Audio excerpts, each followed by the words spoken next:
On Thursday, the 2nd of November, some of the biggest news to ever hit the theme park world has hit the industry. Six Flags and Cedar Fair are going to be merging. These are two of the biggest theme park operators anywhere in the world. They have some of the most famous and biggest parks ever. They include massive attractions, massive roller coasters, and really are giants of the game. Now, this is one of the biggest pieces of news to ever hit our industry, and it could have a knock-on effect for years to come and could completely alter the future of our industry because these two companies have merged, completely altering the different perspectives for all the parks throughout these chains. And there is a lot of parks in this chain. It is now a mega chain that I will get into in today's video. So let's get into what will actually be the potential future of this merger, why it could be a good thing, the negatives that may come out of this merger, and let's just get into all the nitty-gritty details of what could the future hold for the Six Flags and Cedar Fair merger in today's video. If you do enjoy today's video, please do give it a like. I'd love to hear your thoughts and feedback on the merger down below in the comments below. Subscribe to Coasternaut for more videos like this in the future, and let's get into today's video.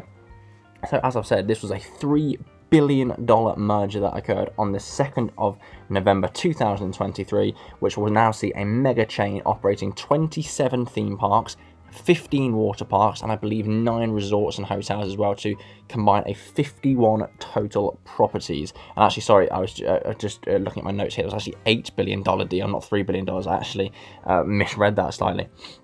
So this is an absolutely huge deal. There's so many different parks here, water parks, resorts. This could have a knock-on effect on all of the different things. So first of all, let's actually just focus on something like IPs. Now, the reason I'm focusing on IPs is because these two chains are drastically different in terms of what intellectual property the parks use. The Six Flags parks obviously use things like the DC characters. People sort of moan that every new roller coaster that comes to a DC park or new ride in general is themed after the DC characters. Cedar Fair, they have the license to things like the Peanuts character, Snoopy, all of their kids' world, like Snoopy, Camp Snoopy. So they have actually said they are going to keep all of the IPs, and I could see a bit of cross-pollination sort of happening between the parks here. So for example, if let's just take Intimidator at Carowinds. This is a Cedar Fair park. There have been rumours for a long time now that the Intimidator theme may be removed from that ride. That is a B&M Hypercoaster, and I could actually see something like this being rethemed to a DC-themed character, which we typically see at a Six Flags park. If you look at a lot of the hypercoasters at the Six Flags park, they are something along the lines of Superman the Ride or Ride of Steel, Superman-themed anyway. I could definitely see if Cedar Fair wanted to introduce a new coaster similar to something like that, or retheme one of their current coasters, they could definitely go with something like a typical Six Flags theme and add in a DC theme, make one of their hypercoasters a Superman theme, for example, or if it, a B&M inverted coaster or an SLC needed retheming it to like Batman the Ride, which we've typically seen at the Six Flags park. So it's not necessarily a bad thing, whatever your personal view is on the IPs, but I definitely can see some cross-pollination. Maybe some of the Six Flags kids areas becoming Camp Snoopies. I can definitely see something like that happening because they have confirmed they are going to be keeping all of the different intellectual properties of both different chains and now into the one mega chain as part of this merger.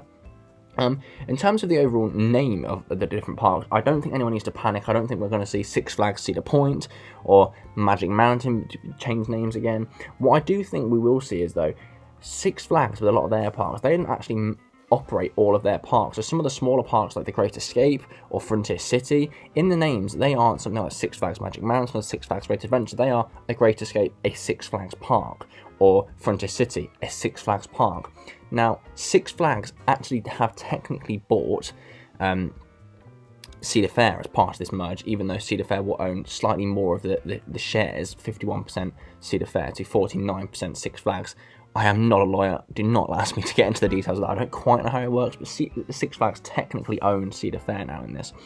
I don't think we're going to see something like Six Flags Cedar Point, Six Flags Carowinds. I don't think that's going to happen. I don't think Six Flags is going to be added to all of these names. But because Six Flags does technically have a better branding than Cedar Fair, it's a more well-known operator in the sense that Six Flags parks are everywhere. And, us as enthusiasts may look down on the Six Flags parks for being a bit dirty and stuff. But if you sort of talk to the GP, they're definitely not like that. The general public absolutely love the Six Flags parks. I've spoken to many people that don't know a lot about roller coasters and theme parks aren't an enthusiast, aren't within this industry, and they are, you know, excited to go to their local Six Flags parks, or whenever they, you know, visit America on holiday, they want to take a day out of whatever their plans are and go visit a Six Flags parks. They know Six Flags, they know the branding, so I think it is smart of this company to keep Six Flags within the chain, but I don't think they're going to rename something like Cedar Point or Carowinds, because that branding itself is huge as well. What I can see happening is all of the Cedar Fair parks having like a Six Flags park written underneath them. So it might be Cedar Point, a Six Flags park, Carowinds, a Six Flags park,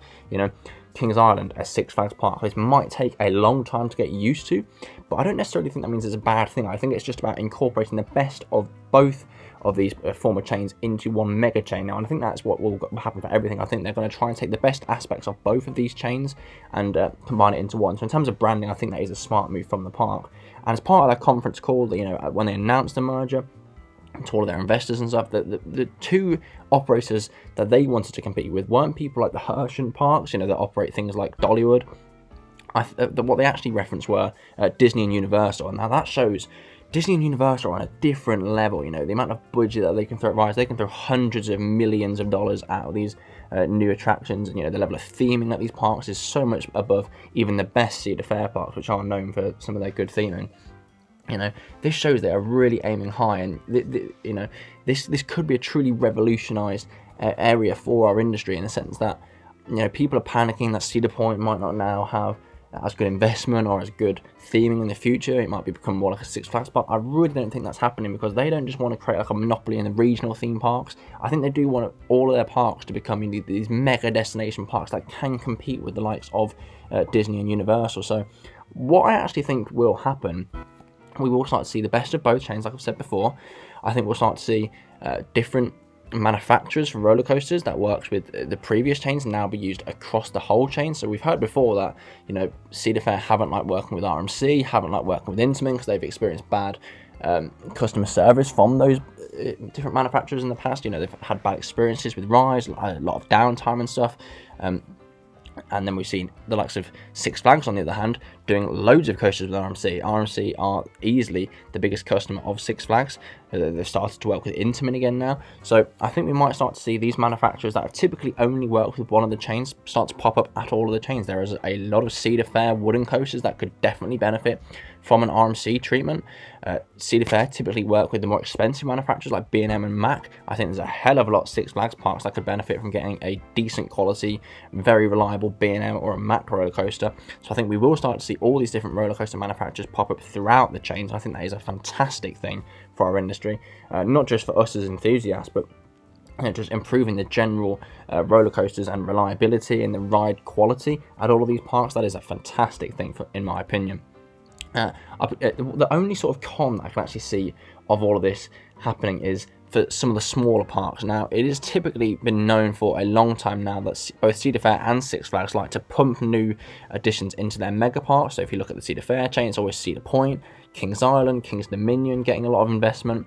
And then, you know, you see smaller parks like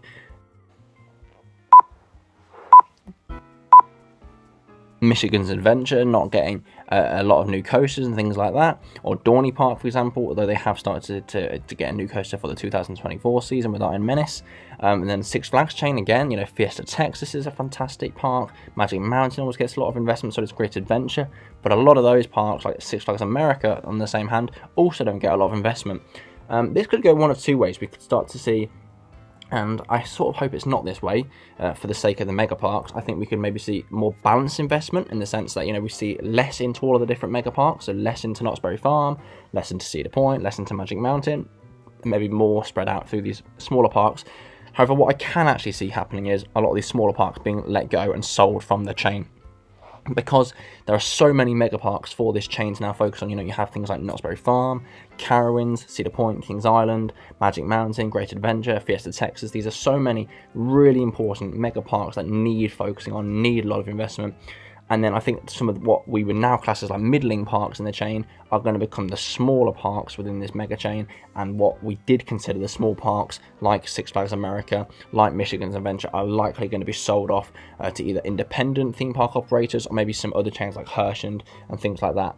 I think that's a good way for the parks for this mega chain now to actually get a bit of money back. You know, they can sell their current parks, get a bit more revenue, and only focus on the parks that really matter to them in important areas of interest around the country, trying to compete in, you know, a park maybe in Florida or near the Disney parks, in California as well, obviously Magic Mountain over there, Discovery Kingdom, you know, in Texas, they're going to be building a new Universal park in the next few years. I can really see them focusing on the Texas parks in this chain.